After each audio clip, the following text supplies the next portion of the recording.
Hi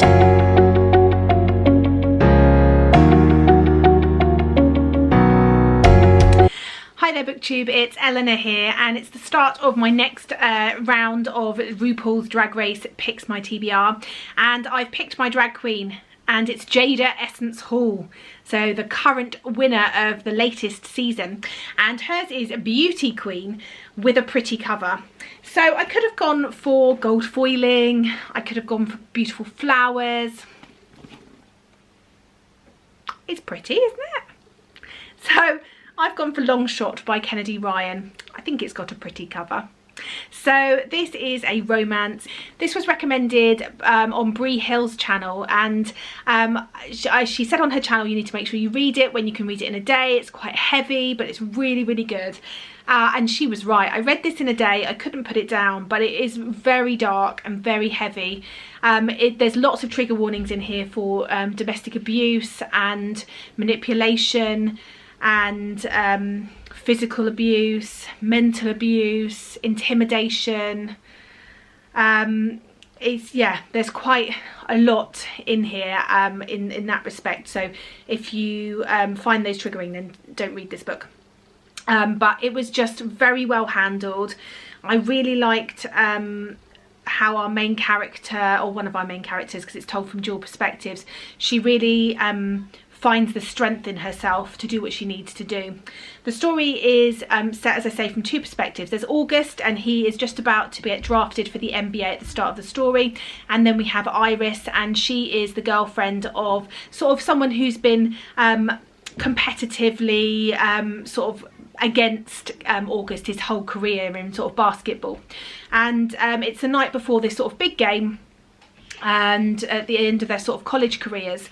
And August has been out, and he comes back, he goes to the bar to have a ginger ale just to sort of calm himself down before the game, and he sees this girl shouting at the screen at this basketball game, and so he ends up having this conversation with her, and he just thinks she's brilliant. He's really attracted to her, they have great banter, she's into basketball, and it's just a really, like, it's something happens and he just feels this sort of instant connection with her. And then it turns out that she is his long-term rival Caleb's girlfriend of a year. And this is where the story starts. And I don't want to ruin anything because I think it's good to sort of go along with this. But there was just so many tense moments and heart in your mouth moments. There was moments where I welled up with tears. There's moments where I felt empowered. And the relationship that forms between August and Iris is just beautiful to see, and this was brilliant. So I gave it 5 stars. So Jada is living up to her winning streak so far, because the first book that I finished was 5 stars, so that bodes well for her continuing on to the next round. But I'll let you know when I finish the next one my thoughts, and fingers crossed it's as good as this one. Thank you so much, Bree, for recommending this. I'm really pleased that I got to read it. Hi guys, so you've got a bit of a different view today. We're downstairs in our sort of playroom kitchen because Matilda is upstairs reading live one of her books to Nanny over FaceTime, which is just lovely, but I have been pushed out of that room and told to go away, so I have. But I have finished my challenge for Jada Essence Hall, which was writing original material. And the prompt for that is to read an author's debut, and it just so happened that I was very kindly sent by the publishers Boy Queen by George Lester. George Lester is our very own booktuber, and this is his debut book. It's coming out on the 6th of August, and I couldn't be more excited for him. This was such a brilliant debut. It's got every element that I really like.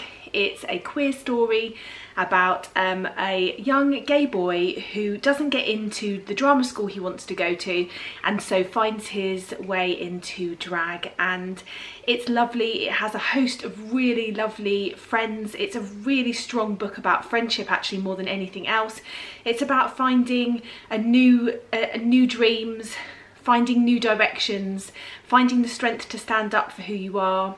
It's positive. The mother in this is brilliant and caring and supportive, and not over the top supportive. She worries about him too, and the friends call him out on bad behaviour, and they support him, and he works out his worth in terms of how he should be treated by those he loves. And it was really good. It wasn't full of any unpredictable things. It was fairly obvious where it was going to go, but the journey was so good. The writing was excellent. I loved the little RuPaulisms that were in there. There was lots of drag race terminology, and yeah, it was just camp and brilliant, and I really enjoyed it. So this is a strong 4 stars, and I definitely recommend that you check it out when it comes out on the 6th of August, because he's going to be a brilliant writer, and this is a really, really good debut novel.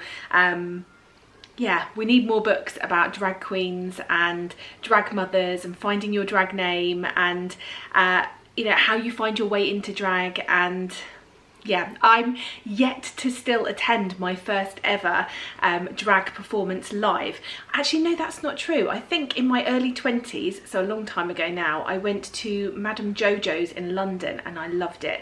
But I don't remember much about it now. I probably had a few drinks. So I'd really like to go to, you know, a live drag event. So that's definitely something that when all of this lockdown is over, I will be looking into going to and finding my way to as soon as I can, because I just love it.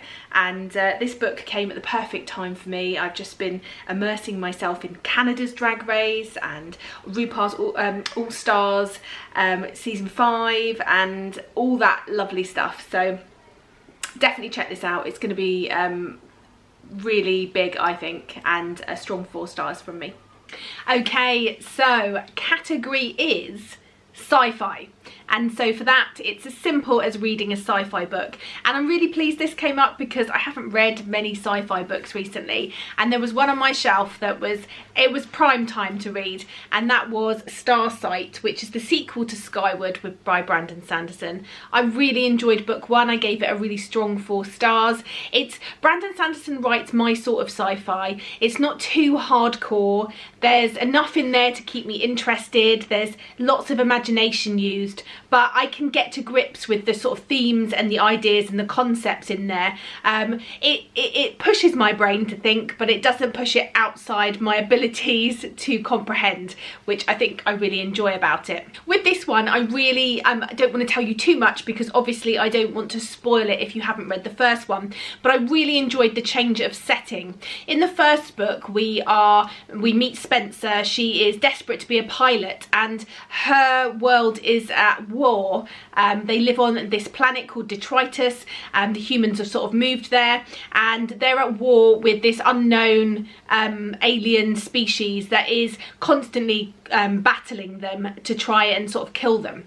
So that is the first book, talking about Spencer wanting to become a pilot and to become part of sort of the forces that are fighting against this alien invasion. And then in this book we have a change of scenery, which I really liked. I liked that a lot. I liked the different things that she met, the different aliens and people that she met when she was out there. There was a particular race that she nicknamed the Fox Gerbil race, which just reminded me, their leader reminded me of Sir Didymus from Labyrinth. That's all I could picture in my head when he was speaking, which I really enjoyed. And it was just, in the first one we see her make friends, human friends, and form alliances and bonds and go through that sort of process. And in here we see her ability to make friends with aliens and to form relationships and bonds in that way, which was great. I mean, it's jam-packed with adventure, and what I really like about this is there's enough mystery in there to keep you going, and there's enough sort of surprise the elements that come out that you don't expect to happen, that just keep it fresh and keep it exciting and keep the story moving along. From the ending of this, I definitely think there's going to be more in this series, which I'm really pleased about, because it's a real joy to read. I read it over a day and I really liked it. So I'm giving this one a strong 4 stars as well. Okay, so I picked as my judge RuPaul, and that is Don't Fuck It Up. And that's to read a book by an author you love, hoping that they don't fuck it up. And so I picked a book which is the sequel to another book that I've read by this author and gave 5 stars. And that is To Love Adam Connor by Ella Mays. Ella Mays is fastly becoming one of my favourite authors. I've now read 2 of her books, both have been 5 stars. And yeah, I'm just so pleased. I read this in a day. It was addictive, it was fun, it was sexy, there was good tension, and the storyline, there was just so much to the storyline that I really enjoyed. Our main character in this was a side character, was the best friend in the first book, and her name's Lucy. She ends up breaking up with her boyfriend and moving in with her friend and her friend's husband. And next door moves in the brooding, lovely Adam Connor, who has his 4-year-old son living with him 1 week of every 2, and has recently got sort of quite a high-profile divorce from his wife. He's an actor, and things happen. There is sort of an unfortunate event that happens that actually leads to her saving the life of somebody, and then sort of they start to get to know each other. But there's this very, very hate to love relationship, which I really loved. And then when it does become the love, there is just such a lovely relationship. And what I really love about this is the men really know, and they're really sure of themselves in this, and they don't mess about and they don't make silly mistakes. They really are sure of what they want, and they tell the women that, and I really like that. And this had the most gorgeous little 4-year-old boy in it, which I really loved, and you know, a really good dad, which I loved. And then the little mystery that goes on, and the sort of relationship between him and his ex-wife, I thought was really good as well. I just can't praise her books enough if you want something to just take you away to another place and to leave you swooning at the end. So 5 stars. So Jada is doing super well. Let's tot up the scores. Okay, so it is the time of reckoning for Jada Essence Hall. We had a pretty cover, which was Long Shot, which I gave 5 stars. We had an author debut, which was Boy Queen, which I gave 4 stars.